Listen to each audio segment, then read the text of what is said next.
دیکھیے، جو بات زندگی میں شامل ہو اور اس کے بغیر زندگی نہ گزرتی ہو، وہ ہمارے لیے بہت شکریہ ہے کہ یہ کیا بات ہے، ہم سونے پر کیوں مجبور ہیں اور ہم بیدار ہونے پر کیوں مجبور ہیں؟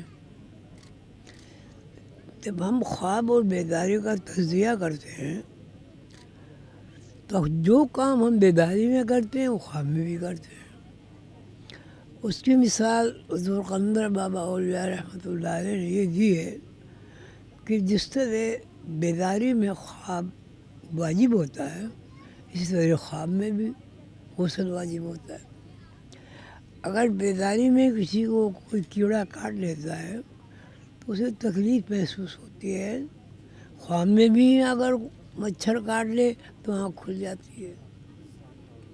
اسی طرح سے خواب میں آدمی کھانا بھی کھاتا ہے اور خواب میں آدمی لڑتا بھی ہے، خواب میں آدمی محبت بھی کرتا ہے اور خواب میں آدمی تعمیرات بھی کرتا ہے۔ تو بات یہ ہے کہ جب سارے وہ کام جو بیداری میں ہم کرتے ہیں تو خواب میں بھی کرتے ہیں، تو خواب اور بیداری کا تجزیہ لازم ہے۔ اگر بیداری اور خواب کا تجزیہ نہیں ہوگا تو پھر ہمارے میں اور بکری میں کوئی فرق نہیں ہے۔ ہم خواب دیکھتے ہیں، اس کی تعبیر بھی پوری ہو جاتی ہے، بتاتے ہیں کہ صاحب یہ ہو جائے گا۔ جیسے حضرت یوسف علیہ السلام کا خواب کہ اتنے سال گندم ہوگی، اتنے سال قید پڑے گا، اور اس کا مظاہرہ بھی ہوا، مادی طور پر مظاہرہ ہوا۔ گائے کا بھی جو ہے دوبلی گائے موٹی گائے، دوبلی گائے موٹی گائے کو کھا رہی ہیں، کیا مطلب ہوا اس کا؟ تو انہوں نے یہ تعبیر دی حضرت یوسف علیہ السلام نے کہ قحط پڑے گا، جو ہے نا الٹ ہو جائے گا، نہیں تو بجائے اس کے کہ زمین میں گندم ہوئے، زمین گندم نہیں اگائے گی، بنجر ہو جائے گی۔ اتنے سال فراوانی ہوگی،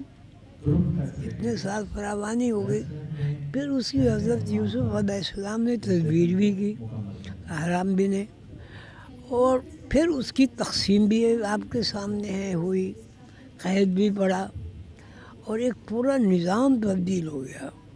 یعنی جتنی زمینیں تھیں وہ بادشاہ نے اپنے نام منتقل کر لی، بس گندم کے بس، لیکن ساتھ ہی اختیار بھی دے دیا بھائی سے بیچو رکھو، لیکن بہاف بادشاہ کے ہوگا۔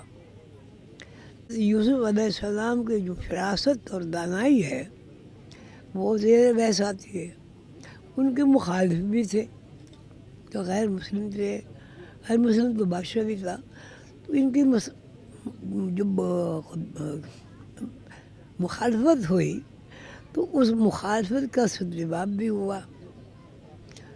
آپ نے دیکھا ہوگا حضرت یوسف کی فلم بہت چلی رہی ہے۔ تو سوال یہ ہے کہ یہ 7 سال فراوانی ہوگی اور 7 سال قحط پڑے گا، یہ کون سی زبان ہے؟ دبلی پتلی گائیں موٹی گائوں کو کھا رہی ہیں، الٹ تو یہ ہونا چاہیے تھا کہ موٹی گائیں جو ہیں دبلیوں کو کھاتی، الٹ ہو گیا۔ تو اس کا مطلب نظام یہ ہے کہ جب آپ گندم زمین میں ڈالیں گے یا کوئی بیج بھی ڈالیں گے تو زمین کی یہ ڈیوٹی ہے کہ اس کو پیدا کرے اور اس کو بالکل دوسرے لوگوں کی طرح، آدمیوں کی طرح اس کے بچے بھی ہوں۔ گندم کے ایک دانے میں 100 سے زیادہ دانے ہوتے ہیں گیہوں کے۔ تو اب یہ جو خواب کی تعبیر انہوں نے بتائی کہ 7 موٹی گائیں اور 7 دبلی گائیں موٹی گائوں کو کھا رہی ہیں، تو اس میں آپ کو کوئی اچنبھا نہیں نظر آتا؟ بھائی موٹی دبلی کو کھائے تو سمجھ میں آتی بات، بالکل دبلی گائیں وہ موٹیوں کو کھا رہی ہے، یہ کیا مطلب ہوا؟ اس کا مطلب تو یہ ہوا کہ بلی چوہے کو نہیں کھا رہی، چوہا بلی کو کھا رہا۔ تو یہ کیا لمحہ فکریہ نہیں ہے؟ اب یہ 14 سال کا ہے حساب کتاب، 7 سال گندم کی فراوانی ہوگی اور 7 سال قحط پڑے گا۔ اب یہ 7 سال قحط پڑے گا، یہ دبلی گاؤں نے جو موٹی گاؤں کو کھا گئی، اس کا کیا مطلب ہوا؟ اب بتائیں کیا مطلب ہوا؟ نظام الٹ جائے گا، اللہ گندم، اور پھر کیا ہوگا؟ قحط پڑ جائے گا۔ جب قحط پڑ جائے گا تو قحط میں لوگوں کو جو بھی ملا ہوگا وہ کھائیں گے، تو لوگ پتے کھا کے گزارا کرتے ہیں، اور یہاں تک کہ لوگ چمڑے کو پانی میں پکا کے اس کا پانی پی کے گزارا کرتے ہیں۔ اب اس خواب کی بات جو ہے، 7 سال قحط پڑے گا، 7 سال، آپ نے کیا سمجھا اس کو؟ یعنی ہر جو نظام جو ہے زمین کا، آسمان کا، الٹ جائے گا۔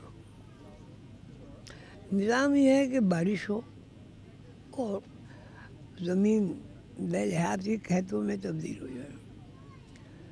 تو اب یہ تو نظام نہیں ہے نا کہ گندم بالکل ختم ہی ہو جائے اور قحط پڑ جائے، وہ بھی 7 سال، یعنی 7 سال زمین نے گندم اگانا بند کر دیا، یعنی 7 سال زمین بھی ایک درخت ہے اور گندم اس کے بچے ہیں، وہ بانجھ ہو گئے۔ تو یہ انہوں نے کیسے اس تعبیر بتا دیا اس کو؟ ایک بات۔ دوسری بات یہ کہ ہماری زندگی میں 2 رخ متعین ہیں، بیداری اور سونا، جس کو ہم خواب کہتے ہیں۔ خواب کا مطلب ہے سونا، یعنی سونے کی حالت میں جو کچھ آپ دیکھیں۔ خواب میں اگر کوئی کسی کے سانپ کاٹ لے، اب بتائیے اس کا حال کیا ہوگا جب وہ اٹھے گا؟ تو جب اس کو پانی پلائیں گے، دکھائیں گے بھائی کوئی کچھ بھی نہیں ہے، یہ سب دیکھو ایسے ہی تم نے خواب دیکھا ہے، وہ بھول جائے گا۔ تو اب اس میں یہ ہے کہ بات چیت جو آپ کرتے ہیں اور آپ کے اندر جو ذخیرہ ہے ویکیبلری کا، الفاظ کا، جملوں کا، یا اپنے خیالات کا اظہار کا، وہ اس کا کیا سسٹم ہے؟ اگر آپ کے اندر کسی زبان کا ذخیرہ نہ ہو تو ہم سب گونگے بہرے۔ تو وہ جو ریکارڈ ہے جس کو ہم حافظہ بھی کہتے ہیں، ذہن بھی کہتے ہیں، وہ کیا ہے وہاں کے؟ کیا ٹائپ رائٹر لگا ہوا ہے کوئی؟ جب ہم پانی کو دیکھتے ہیں، پانی کو دیکھے بغیر کیا آپ اس کو سمجھتے ہیں؟ پانی نہیں، ان آنکھوں سے نہیں، دماغ میں جب بھی آپ کو پیاس لگے گی پانی کا عکس بنے گا۔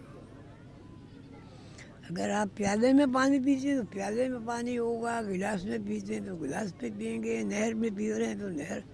یہ کیا ہے؟ اور اگر وہ شراب کہتے ہیں نا جسے، اگر وہ شراب ہو آپ پانی نہیں پی سکتے، اس کا کیا مطلب ہوا بھائی؟ یعنی اب اس کا مطلب یہ ہوا کہ کسی بھی صورت سے ہم اس بات سے انکار نہیں کر سکتے کہ ساری دنیا شراب ہے۔ بچہ 1.5 فٹ کا ہوتا ہے تو 7 فٹ کا ہوا، 3 کا ہوا، 4 کا ہوا، ہمیں نظر کیوں نہیں آتا؟ ایک بات۔ دوسری تو بچپن گیا کہاں؟ تو ظاہر ہے کہیں ذخیرہ ہوا، تو اب کیوں ذخیرہ ہوا؟ کہ اگر ذخیرہ نہیں ہوگا ہم کسی نامولود بچے کو پہچان ہی نہیں سکتے۔ ہمارے دماغ میں پہلے سے ریکارڈ ہے کہ بچہ 1 دن کا بھی ہوتا ہے اور بچہ 10 دن کا بھی ہوتا ہے. جب 10 دن کا بچہ ہوا کیا اس کا سارا یہ جو سسٹم ہے بدل نہیں گیا؟ پھر وہ پیروں چلنے لگا. وہ پیروں چلنے والے سے پہلے کا جو حالت ہے وہ کہاں گیا؟ آپ کہتے ہیں غیب میں چلا گیا. اگر وہ غیب میں چلا گیا تو آپ جوان کیسے ہو گئے؟ ایک بچہ پیدا ہوا اگر وہ 2 سال زندہ ہوگا تو اور شکل ہوگی. 20 سال زندہ ہوگا بالغ ہو جائے گا. 60 سال زندہ رہے گا بڈھا ہو جائے گا. ایک بات. دوسری بات یہ کہ اللہ تعالیٰ نے فرمایا اِنَّ لِلَّهِ وَإِنَّا إِلَيْهِ رَاجِعُونَ. ہر چیز اللہ کی طرف سے آ رہی ہے اور اللہ کی طرف لوٹ رہی ہے. مثلا اب میں پیدا ہوا، اب اس صورت میں جب ہوں میں یہ میرا سارا جو دورانیہ ہے عمر کا وہ کہاں گیا؟ ہمیں نظر کیوں نہیں آتا؟